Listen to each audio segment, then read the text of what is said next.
अस्सलाम वालेकुम वरहमतुल्लाहि वबरकातुहू। कैसे हो आप? मैं हूँ इरफान अली। आप कैसे हैं? खैर खैरियत से होंगे। आज आपका आज आपके लिए मैं एक नया टॉपिक लेके आया हूँ जिसका नाम है ग्लाइकोलाइसिस, मतलब सेलुलर रेस्पिरेशन। मतलब ग्लाइकोलाइसिस एक टॉपिक लेके आया हूँ, उसकी आपको उसको एक डिटेल से भी बताऊंगा और किस तरह होते हैं, किस तरह उसके स्टेप आपको याद करने होते हैं और किस तरह आपको याद करने चाहिए, वो सारा कुछ इस वीडियो के अंदर आपको बताऊंगा मैं। क्योंकि मैं आपसे एक रिक्वेस्ट कर रहा हूँ कि मेरे चैनल बलूचिस्तान बोर्ड को चैनल को सब्सक्राइब और लाइक ज़रूर कीजिए, ताकि आपके ये वीडियो आप तक बर वक्त पहुँच सके। अभी इतना मैं टाइम आपसे ज़्यादा नहीं लूँगा, क्योंकि इतना टाइम नहीं लूँगा को आपको मुश्किल हो जाए। तो इसलिए आपसे सबसे पहले जो है मैं सेलुलर रेस्पिरेशन पढ़ रहा हूँ। अब वर्ड जो सेलुलर रेस्पिरेशन है, ये बेसिकली होता क्या है? सेलुलर रेस्पिरेशन एक प्रोसेस होता है। जो ये सेलुलर रेस्पिरेशन मतलब एक प्रोसेस होता है जिसमें ऑक्सीडेशन भी हो रहा होता है और रिडक्शन भी हो रहा होता है। आपको पता है कि ऑक्सीडेशन क्या है? ऑक्सीडेशन मतलब gain of electron, loss of electron, मतलब रिमूव हाइड्रोजन रिमूव होता है और इलेक्ट्रॉन ऐड होते हैं, तो इसको रिडक्शन ये इसी तरह के होते हैं। और उसके बाद जो है ना, ये सेलुलर रेस्पिरेशन हमारी बॉडी के अंदर कहाँ पे होता है? लिविंग सेल पे होता है। ये प्रोसेस सेलुलर रेस्पिरेशन हमारे बॉडी के अंदर लिविंग सेल में हो रहा होता है, जिसमें ऑर्गेनिक फूड ब्रेक डाउन होता है। ऑर्गेनिक फूड कोई भी हो सकता है, कार्बोहाइड्रेट भी हो सकता है, प्रोटीन भी हो सकता है, लिपिड भी हो सकता है, न्यूक्लिक एसिड भी हो सकता है। ठीक है। फिलहाल हमारा जो टॉपिक है वो है कार्बोहाइड्रेट। ये जो किताब में आपको एफएससी की बुक में दिया हुआ है वो कार्बोहाइड्रेट पे दिया हुआ है। कार्बोहाइड्रेट जो है ना वो ये प्राइमरी सोर्स है, मतलब एनर्जी का जो प्राइमरी सोर्स है वो कार्बोहाइड्रेट है। कार्बोहाइड्रेट मतलब किस फॉर्म में होती है? ग्लूकोज की फॉर्म में होती है। ठीक है। मैं आपको एक अपने टॉपिक से जाने से पहले थोड़ा सा ओवरव्यू देना चाहता हूँ कि जैसे आपको पता है कि रिएक्शन, आपको पता है कि एरोबिक रेस्पिरेशन का रिएक्शन क्या होता है? Glucose C6H12O6 plus 6O2 reaction करता है और वो कन्वर्ट हो जाता है कार्बन डाइऑक्साइड में और वाटर में और 36 ATP में। ठीक। यहाँ पे एक क्वेश्चन बनता है कि why energy is transfer of ATP, मतलब ये मैं आपको नहीं पता, बाद में बताऊंगा कि इसका क्वेश्चन क्या है।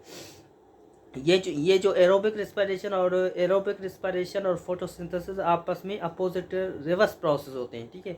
ये आपने देखा होगा कि वहाँ पे CO2 है वो पहले आ जाता है रिएक्टेंट और प्रोडक्ट बाद में आ जाता है। इस तरह ये रिवर्स प्रोसेस कहलाया जाता है।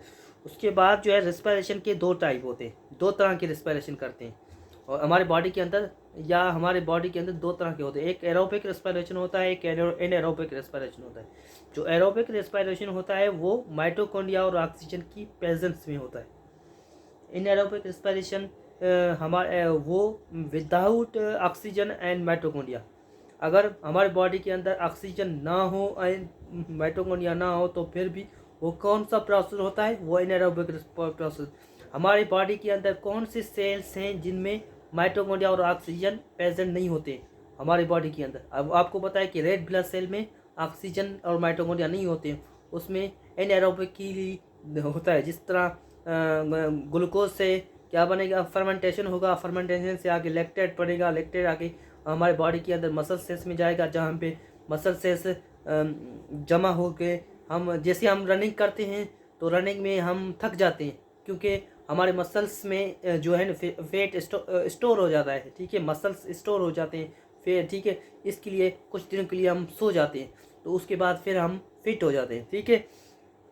उसके बाद मैं अपनी टॉपिक से आपको पता है कि जो an aerobic respiration and anaerobic respiration, इनमें जो एनर्जी जो मिलता है कम इनएरोबिक में मिलता है, क्योंकि 2 ATP वो ओनली यूज़ होते हैं, मतलब बनते हैं। उस एज कम्पेयर होता है 36 ATP, वहाँ पे 36 पढ़ते हैं। तो इसलिए हम उसके बाद जो है रेस्पिरेशन अक्कर होता है 3 स्टेप में। फिलहाल 3 स्टेप में होता है। एक ग्लाइकोलाइसिस होता है, एक क्रेब्स साइकिल होता है, एक इलेक्ट्रॉन ट्रांसपोर्ट चेन होता है, जो अभी फ़िलहाल हम उसको उनको डिटेल में पढ़ेंगे। पहला जो टॉपिक है वो हमारा ग्लाइकोलाइसिस है। ग्लाइकोलाइसिस एक ऐसा प्रोसेस है। ग्लाइकोलाइसिस क्या होता है? ग्लाइकोलाइसिस एक मतलब glyco means break down and lysis means process. ठीक है, मतलब इसमें क्या किस चीज़ का ब्रेक डाउन होगा? ग्लूकोज मॉलिक्यूल का। ग्लूकोज मैंने आपको पहले बताया वो कार्बोहाइड्रेट है। ठीक है, उसके बाद जो है ये ग्लाइकोलाइसिस प्रोसेस साइटोप्लाज्म में अक्सर होता है एंड नॉट माइटोकॉन्ड्रिया में नहीं होता।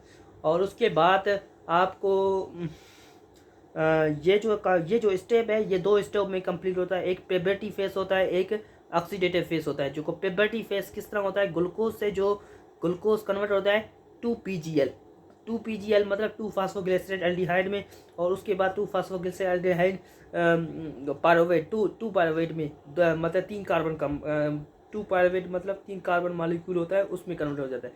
इसमें कुछ पाने के लिए कुछ खोना भी पड़ता है, क्योंकि अगर एनर्जी नहीं होगा तो अगर एक्टिवेशन के लिए कुछ ग्लूकोज की एक मतलब जैसे मतलब पायरुवेट को एनर्जी दे नहीं पड़ती है 2 मॉलिक्यूल। वैसे तो 4 ATP बनते हैं, उनमें से 2 मॉलिक्यूल यहाँ से इस प्रोसेस में यूज़ हो जाते हैं। ठीक है, यहाँ पे ATP यूज़ होके फिर ये जो है आगे जो प्रोसेस होगा वो पायरुवेट में चला जाता है। ठीक है, पायरुवेट से आगे वो किस तरह बन रहा है, पायरुवेट किस तरह बन रहा है वो आप एनारोबिक रेस्पिरेशन में पढ़ूंगा। ठीक है, ठीक है, ये तो देख प्यूबर्टी फेस एक ऐसा प्रोसेस है। ठीक है, ये मतलब ग्लूकोज से 6 PGL बन रहा है, ये प्यूबर्टी फेस है। उसके बाद जो है वो वाला उसके बाद ऑक्सीडेटिव है, वो PGL से जो 2 पायरुवेट बनेगा वो ऑक्सीडेटिव फेस होगा। यहाँ तक इतना ही। आगे मेरे नेक्स्ट लेक्चर का इंतज़ार कीजिए ताकि आपको वो वीडियो आप तक पहुँच सके। वो उसमें हम उसकी मेकानिज़म को पढ़ेंगे कि किस तरह ऑक्सीडेटिव किस तरह ये बन रहा है ATP, वो सारा कुछ अगले लेक्चर में पढ़ेंगे। फ़िलहाल तक आपको इजाज़त लेते हैं। थैंक यू, अल्लाह हाफिज़। दुआओं में याद रखना। आमीन सुम्मा आमीन।